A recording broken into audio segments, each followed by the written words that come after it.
Now, it says to be simple. Now, definition number 2, to be simple. That's another definition, different from spacious or open, be open or wide. Different from definition number 1. To entice. Entice is different from simple and is different from to be open or wide or spacious. Deceive, that's the definition that he used. So deceive is different from entice, because just because a person is enticed, that don't mean they have been deceived. Deceive is different from simple. Okay, and deceive is different from spacious, open, and wide.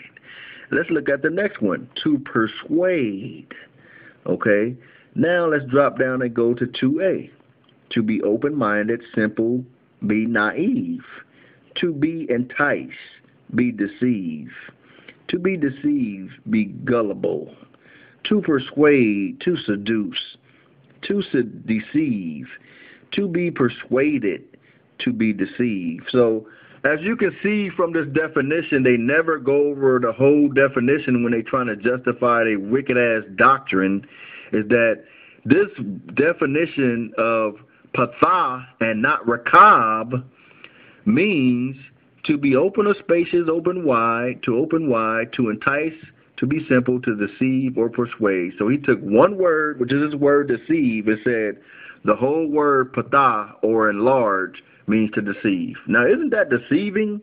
Isn't that the devil to do that? Because let's go on down according to the blue letter and see what else it says. How many times is this word used in the King James Bible? This word is used 28 times. And remember, it has, what, 5 different definitions? So in the authorized version, which is AV, it says it means entice. They use the word patha, which is enlarge, to mean entice 10 times. They use the Hebrew word patha, which means to enlarge. In Genesis chapter 9 and verse 27, it means to deceive 8 times.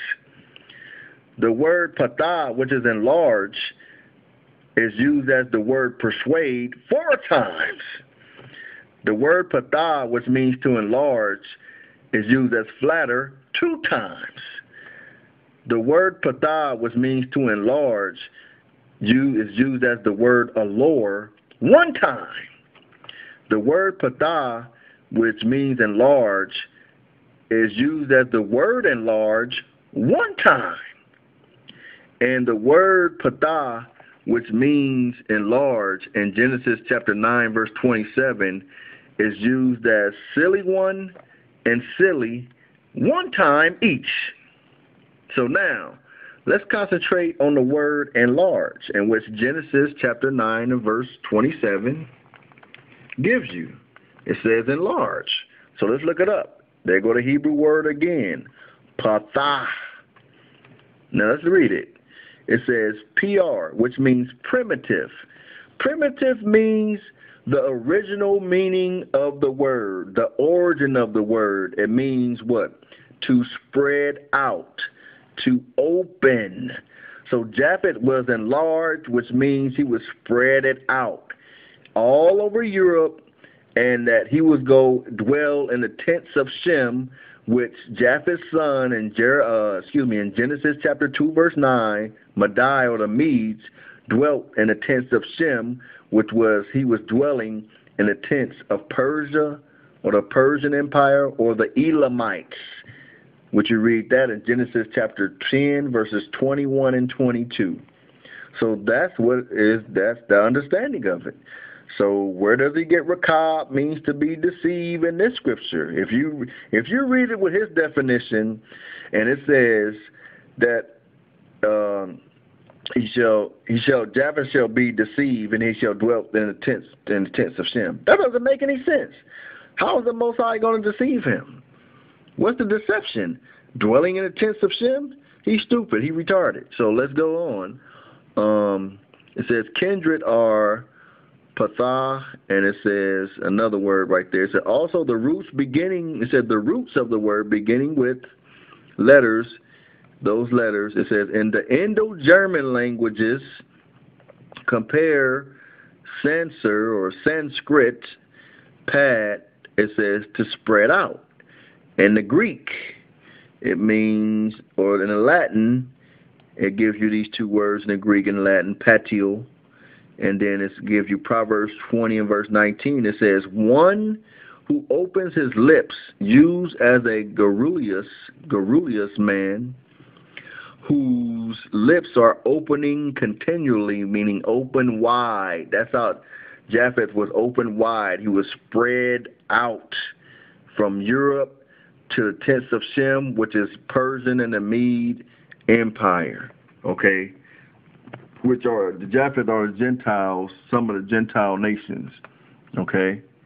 And when you look up the other words, it says, Genesis 9:27, 66:01, the word enlarge, it said God shall enlarge Japheth, and it goes to enlarge Japheth means to spread about, to spread out, okay? And that's the only time it's used as to spread about in Genesis chapter 9, verse 27. Exodus 22 and 16. It doesn't mean deceive.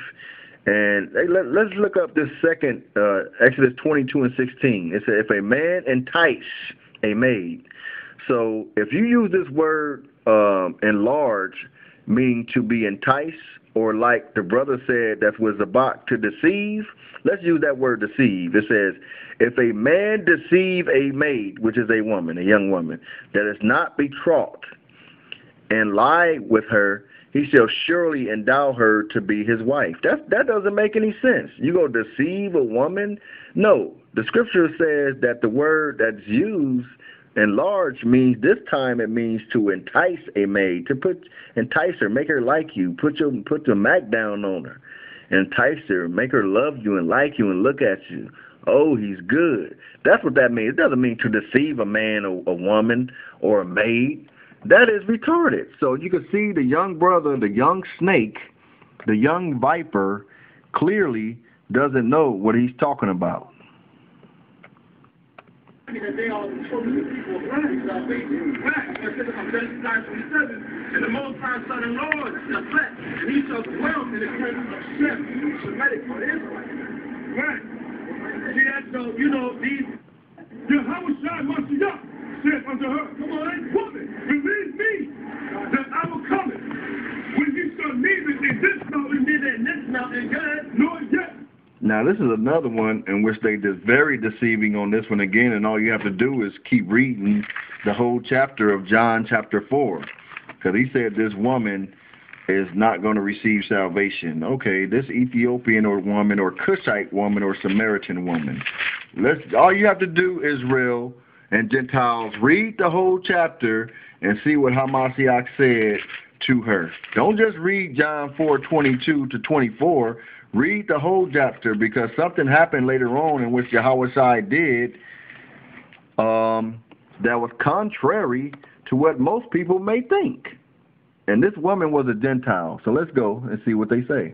At Jerusalem, God worship the Father. Guess what? Worship the Father. Worship the Father. This is a Samaritan, Ethiopian, non-Israelite woman. God, he worship.